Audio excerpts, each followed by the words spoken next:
Alright, this is an install for the AEM UAGO Universal Wideband AFR gauge. This is how I wired it in, and this is in a Subaru, a 09 model Subaru. So first, just getting this piece of trim off. There's nothing holding it in.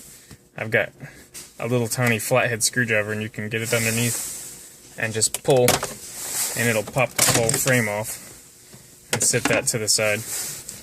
And then you see this piece came out as well. It just clips in there.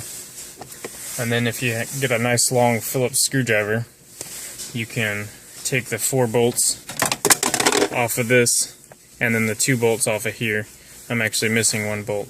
But once you can see all those, you just go ahead and pull them out real quick. It'll expose all the wiring behind this stereo here.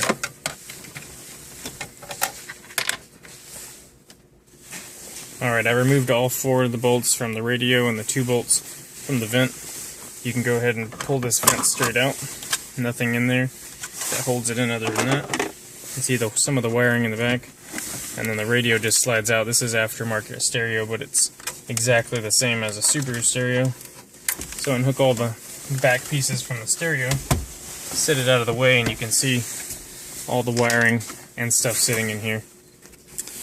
For the gauge itself, there's 4 wires, and the power wires I wired into the cigarette lighter socket, which is down inside here. You can actually pull the plug off and then splice into there for power wire, and the negative wire as well. For the gauge logging, you've got to have a serial port, which looks like this, and you can buy it in different places, computer stores, or you can actually buy them at places online like Busted Finger Motorsports. And it only comes with 2 wires, a black one which is a ground.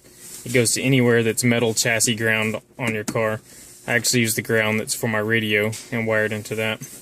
And then the blue wire goes straight to the blue wire that's on the AEM UAGO gauge. But if you don't have one that's pre-done with a blue and black wire, you can actually cut it apart from a regular DB9 cable and wire the 2 and 5 pin in, which you can see right here.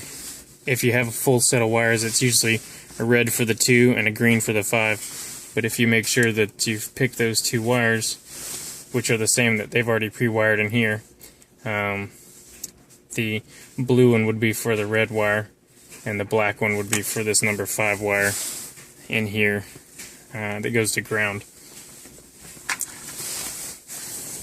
So once you've got this cable in here, most new computers don't have this type of pins selection since you need a laptop in here. So you need a serial to USB adapter, which is what I've got right here. It's got a USB port on one end and then the serial on the other end.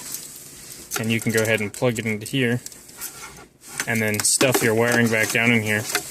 Now there's a hole underneath here that already has a way you can stuff things through, so you can stuff it through the top and come down under here, and that's where your USB cable can pull out to go into your laptop. And then I've used a USB extension cable and just plugged this in to the USB extension, and then I just shove everything back in here, make sure it's not going to be hit by anything, make sure you put any plugs back on that you've taken off, and then you can go ahead and put your radio and everything back in, and your gauge will be wired. Got mine wired over here. You can see in the SMY cluster there's an AM gauge there, and all the wires just run behind the steering column and come up through the side over here. I just fished them through there, and that's all you really have to do to get it to hook up to a laptop computer. You can run it with the old XP Hyper Terminal, which is in the instructions. If you have Windows 7 or a newer computer, you can actually find those downloadable links online to download Hyper Terminal if you want a standalone AFR log. Or you can use Cobb software if you're using Cobb Access Port, and you can actually go into the configure options on the Cobb Access Port and the Access Tuner Race program that's a free download from Cobb, and you can enable the AEM UAGO, and then once you plug it in and select to have it in your log list. So once you've enabled it, you have to go and put it on your log list as well. So you go to configure options, and you'll go to the AEM Wago tab, which is several tabs over to the right. And then you click enable, and then go back to the left where it says data log or log list, and you can enable the AEM Wago Lambda and AFR gasoline to log in with your cob. And then you can log the AFR side by side in your cob software with the rest of it by plugging in your access port into one USB port in your computer and your OBD port, and plugging the AEM Wago in the other one, and starting a data log from Access Tuner Race, and it will log everything side by side at the same time.